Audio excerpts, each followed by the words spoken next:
Obrigado, presidente. Então, agora, iniciarei pelo líder da organização criminosa e, na sequência, como disse, em ordem, ao meu ver, decrescente de culpabilidade. Réu Jair Messias Bolsonaro. A gravidade e intensidade da culpabilidade, motivos, circunstâncias, consequências do crime e conduta social são amplamente desfavoráveis ao réu Jair Messias Bolsonaro.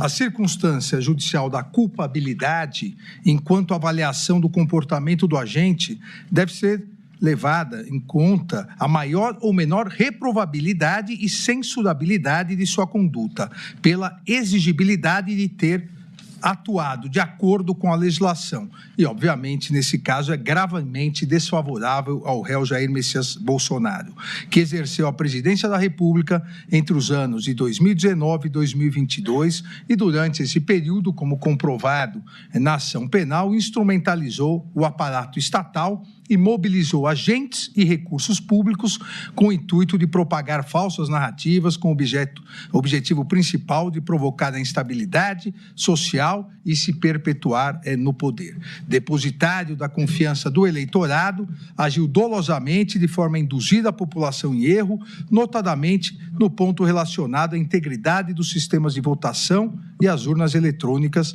bem como incitar a população contra o poder judiciário. Espera-se que aquele que foi eleito democraticamente para o mais alto cargo da República paute suas atitudes com mais rigor. Todavia, não foi o que aconteceu.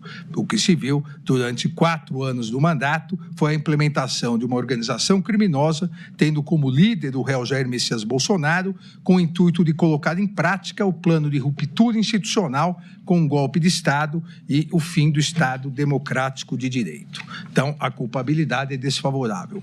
As circunstâncias do crime igualmente desfavorável, porque demonstram que os atos criminosos, golpistas e atentatórios das instituições republicanas resultaram de planejamento, organização, estruturação, financiamento e execução desse núcleo crucial da organização criminosa, do qual lidera Jair Messias Bolsonaro.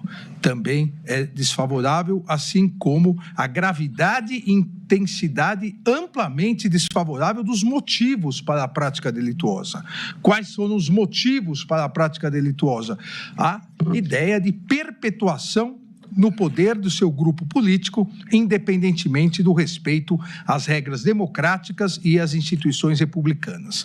Também as consequências do crime são amplamente desfavoráveis, porque direcionadas a aniquilar os pilares essenciais do Estado democrático de direito, mediante violência, grave ameaça, ataques sistemáticos ao poder judiciário, e a consequência maior do crime seria o retorno a uma ditadura no Brasil. A dimensão do episódio, inclusive, suscitou manifestações oficiais de diversos líderes políticos de inúmeros países, líderes religiosos, demonstrando o impacto que foi a tentativa de quebra da normalidade democrática e institucional no Brasil. Também a conduta social é desfavorável e merece a reprovabilidade do artigo 59, porque o réu, na qualidade de presidente da República, eleito democraticamente, reuniu-se com embaixadores na prática delituosa, com embaixadores de diversos países para disseminar informações mentirosas sobre o próprio país que comandava. Assim, a gravidade e intensidade das circunstâncias judiciais são amplamente prejudiciais ao réu. A partir dessa análise do artigo 59, fixarei de todos os delitos, começando pelo artigo 2º, caput, parágrafo 2º, 3º e 4º, inciso 2º, da Lei 12.850, de 2013, que é a Lei das Organizações Criminosas Armadas. Com base nas circunstâncias amplamente desfavoráveis do artigo 56, fixo a pena base, e a pena base vai de 3 a 8 anos, fixo a pena base em 5 anos e 6 meses de reclusão.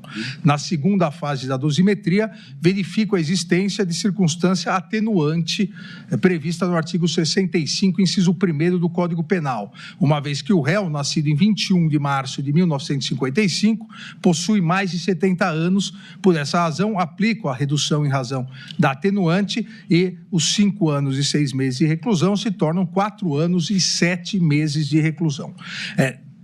Na terceira etapa, nos termos dos parágrafos 2º e 3º, a pena é agravada para quem exerce o comando individual ou coletivo da organização criminosa, ainda que não pratique pessoalmente os atos de execução, e o parágrafo 4º, inciso 2º, a pena é aumentada de 1/6 a 2/3 se há concurso de funcionário público, aplico o aumento em 2/3 da pena em razão do reconhecimento pela turma de ter atuado como líder da organização criminosa. E a pena definitiva para esse primeiro crime se torna 7 anos e 7 meses de reclusão. Para o segundo crime, presidente, artigo 359-L, abolição violenta do Estado Democrático de Direito, a pena base prevista no Código Penal, no artigo 359-L, reclusão de 4 a 8 anos, além da pena correspondente à violência. Com base nas circunstâncias judiciais já analisadas, fixo a pena base em 7 anos e 6 meses de reclusão. Na segunda fase da dosimetria, também em virtude do artigo 70, em virtude do artigo 65, inciso 1º, de ter 70 anos, diminuo para 6 anos e 6 meses, que é a pena final, porque não há aqui causas de aumento ou diminuição de pena. Em relação a golpe de Estado, a previsão do artigo 359-M do Código Penal, a reclusão é de 4 a 12 anos, além da pena correspondente à violência. Da mesma forma, amplamente desfavorável às circunstâncias judiciais, fixou a pena base em 10 anos, diminuo pela idade para 8 anos e 2 meses, e é essa a pena final para esse delito. Vossa Excelência, então, está aplicando na segunda fase para todos os crimes. Para todos os crimes. Atenuante do artigo 65, inciso 1 do Código Penal, que diz respeito a maior idade de 65 anos de idade. Eu aplico para todos os crimes. Poderia aguardar também e aplicar no final, mas não sabia ainda o resultado do julgamento, então eu aplico individualmente para todos, que matematicamente dá no mesmo.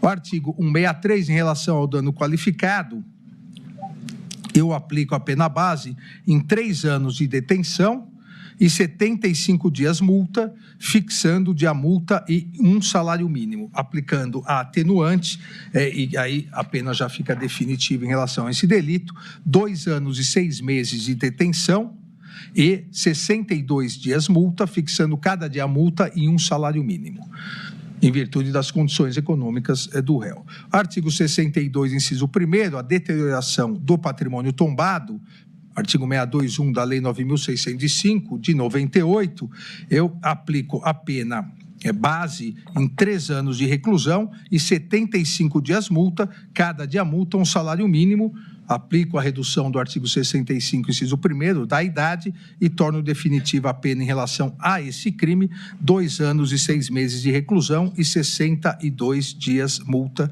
fixando cada dia multa e 1 salário mínimo. No total, consideradas todas as penas acima fixadas e a existência, como a maioria da turma reconheceu, do concurso material de delitos, concurso material previsto no artigo 69 do Código Penal, que determina a somatória das penas, fixo a pena final para o réu Jair Messias Bolsonaro em 27 anos e 3 meses, sendo 24 anos e 9 meses de reclusão e 2 anos e 6 meses de detenção, além de 124 dias multa, cada dia multa no valor de 1 salário mínimo.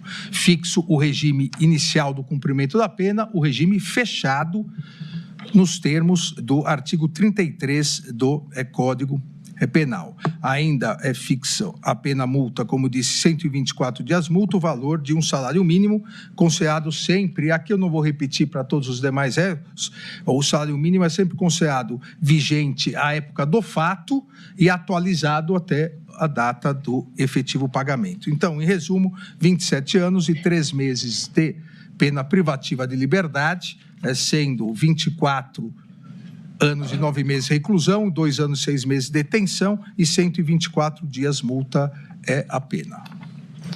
Obrigado, ministro Alexandre de Moraes. Como voto é o ministro Flávio Dino. Senhor presidente, eu